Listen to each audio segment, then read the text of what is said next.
नमस्कार, मैं colonel Ajay, CEO Ajay astro money group first global astro finance digital channel से आपसे मुखातिब होता हूं। आज 9 अगस्त सन 2022। दोस्तों, खरीफ का फसल की लगभग अब एंड आ चुका है और आंकड़े क्या हो रहे हैं उस पर हम नज़र डालेंगे। खबर निकल के आ रही है कि जैसे हमने आपको पहले भी बताया था कि साउथ वेस्ट मानसून इस साल अच्छा रहने की उम्मीद है और इसका असर अब दलहन पर पड़ने लगा है। अरहर एवं दूसरी दालों के ऊपर क्या प्रभाव पड़ेगा, जानिए पूरी रिपोर्ट विस्तार से। दोस्तों, छोटे एवं मझोले किसान एवं छोटे व्यापारियों के लिए एक विशेष रिसर्च रिपोर्ट गवार सीड, जीरा, धनिया, सोयाबीन, गेहूं पर छोटे किसानों एवं व्यापारियों के लिए एक रिसर्च रिपोर्ट मामूली शुल्क अदा करने पर प्राप्त की जा सकती है। आज ही संपर्क करें। अब जानिए दलहन पर रिपोर्ट। कृषि और किसान कल्याण मंत्रालय के अनुसार 29 जुलाई तक दलहन का रकबा एक साल के पहले के मुकाबले अधिक बढ़त दिखा रहा है। पिछले साल 103.23 लाख हेक्टेयर की तुलना में इस साल 106.18 लाख हेक्टेयर तक पहुंच गया है। ये खबर कृषि एवं किसान कल्याण मंत्रालय द्वारा जारी किया गया है। सभी खरीफ दलहनों की बुआई का मौसम लगभग समाप्त हो रहा है, जबकि तुअर यानी अरहर का रकबा 13.5% घटकर 36.11 लाख हेक्टेयर हुआ है। पिछले साल इसी अवधि में 41.75 लाख हेक्टेयर था, जो इस साल 36.11 लाख हेक्टेयर रहा, यानी लगभग 3.5% की गिरावट तुअर में दर्ज हो रही है। वहीं उड़द, मूंग और अन्य खरीफ दलहनों का रकबा बढ़ने की सूचना मिल रही है। उड़द का रकबा मामूली रूप से 28.01 लाख हेक्टेयर, जो कि पिछले साल 27.94 लाख हेक्टेयर था। मूंग की बुआई 15.5% बढ़कर 29.26 लाख हेक्टेयर में हुई है। पिछले साल ये 29.26 लाख के मुकाबले 25.29 लाख हेक्टेयर थी। दूसरे दलहनों का रकबा भी 57% बढ़कर 12.66 लाख हेक्टेयर हुआ है, जबकि पिछले साल ये 8.03 लाख हेक्टेयर तक ही था। अब कुल्थी का रकबा घटकर 0.15 लाख हेक्टेयर रहा है। इस साल 2021 की तुलना में खरीफ के फसलों में दलहन की कुल बुआई में कमी आई है।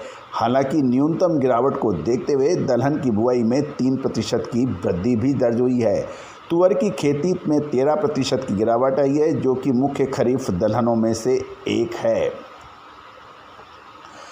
बुआई में इस गिरावट को खराब मौसम और कम बारिश के लिए जिम्मेदार ठहराया जा सकता है, जिसके कारण किसान दूसरी फसलों की ओर रुख कर रहे हैं या अपनी ज़मीन को अभी ऐसे ही छोड़ रहे हैं। प्रमुख दलहन उत्पादक राज्यों में राजस्थान, मध्य प्रदेश, उत्तर प्रदेश में रकबे में वृद्धि के समाचार हैं, जबकि महाराष्ट्र, कर्नाटक, गुजरात, तेलंगाना में गिरावट दर्ज हुई है। यदि हम दलहन के मुकाबले वाली जो दूसरी फसलें हैं, कपास, सोयाबीन और यहाँ तक गन्ने के लिए आकर्षक कीमतों ने इस पारंपरिक दलहन उत्पादक क्षेत्रों में किसानों को अपनी ओर खींच लिया है। गौरतलब है कि पिछले साल कपास और सोयाबीन ने ज़बरदस्त लाभ किसानों को कमा के दिया था। जून के दौरान देरी और कम बरसात ने कुछ राज्यों में बुआई को पीछे धकेल दिया है।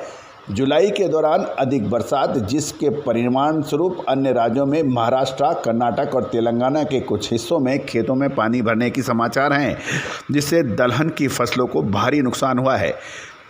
गुलबर्गा में कर्नाटक प्रदेश के रेड ग्राम ग्रोवर्स एसोसिएशन के अध्यक्ष बसवराज इंगिन ने कहा है, तुअर के तहत लगभग 5.5 लाख हेक्टेयर में बुआई हुई है, लेकिन इस साल अब तक अधिक बारिश से 2 लाख हेक्टेयर तक एरिया प्रभावित हो सकता है।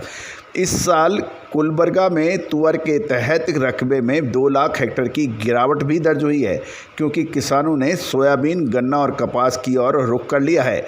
पिछले 2 वर्षों में खेती के दौरान अधिक बारिश का खामियाजा भी भुगतना पड़ रहा है। कर्नाटक सरकार के मुताबिक गुलबर्गा जिले में 1 जून से 3 अगस्त तक चल रहे मानसून में 40% से अधिक बरसात हुई है। पिछले 7 दिनों में सामान्य से 115% अधिक बरसात दर्ज हो गई है। इसी तरह से कर्नाटक में बीदर और यादगीर के निकट जिलों में, महाराष्ट्र में लातूर, उस्मानाबाद और सोलापुर और तेलंगाना में विकाराबाद, महबूबनगर और संगारेड्डी, जहां तुअर की विशेष खेती होती है, वहां भी अधिक बरसात का खामियाजा भुगतना पड़ रहा है। महाराष्ट्र के लातूर के एक मिलर ने कहा है कि तुअर के रकबे में गिरावट सरकार के 13% के अनुमान से भी ज़्यादा हो सकती है। महाराष्ट्र और कर्नाटक में अधिक बारिश के कारण फसल में कुछ नुकसान की खबरें हैं। इससे इन राज्यों की क्षेत्रवार 5 से 8% की कमी आने की संभावना बन रही है। फसल के नुकसान का आकलन करना बिल्कुल जल्दबाजी होगा, क्योंकि तुअर की नई फसल आने में अभी लगभग 4 महीने बाकी हैं। तुअर का जहां तक सवाल आ रहा है तो कुछ चिंताएं हो सकती है, क्योंकि रकबा 13% कम है। कुछ जगह बुआई अभी भी चल रही है, लेकिन ज़्यादातर बुआई समाप्त होने की समाचार हैं। मार्च 2023 तक सरकार द्वारा तुअर के आयात को बढ़ाने और पूर्वी अफ्रीका देशों से नई फसल के महीने के अंत तक बाज़ारों में आने की से आपूर्ति पर कोई असर नहीं पड़ेगा, ऐसी संभावनाएं जताई जा रही है। हाल के दिनों में तुअर की कीमतों में फसल के नुकसान की खबरों के कारण मजबूती आ गई है और ये 7,800 से 8,000 रुपये प्रति क्विंटल के आसपास अभी चलने के समाचार हैं। अफ्रीका में अच्छी फसल की उम्मीद कर रहे हैं, जिसे अभी काटा जाएगा। अफ्रीकी फसल लगभग 6 से 7 लाख टन है, जबकि अफ्रीकी तुअर भारतीय बाज़ारों में आने लगे तो कीमतों में स्थिरता और नरमी आने की संभावना ये भी बन सकती है। त्योहारों के समय भारत में फसल आ रही है, जिससे उपभोक्ताओं को एवं सरकार को राहत मिल सकती है। जहां तुअर की फसल को लेकर चिंता बनी हुई है, वहीं अन्य प्रमुख खरीफ फसल दालें उड़द, मूंग का रकबा पिछले साल से अधिक है और उड़द का रकबा मध्य प्रदेश में 13.74 लाख हेक्टेयर बढ़ गया है। 13.74 लाख हेक्टेयर है, जो पिछले साल 12.83 लाख हेक्टेयर था। महाराष्ट्र में 3.99 लाख हेक्टेयर, जबकि पिछले साल 3.61 लाख हेक्टेयर था।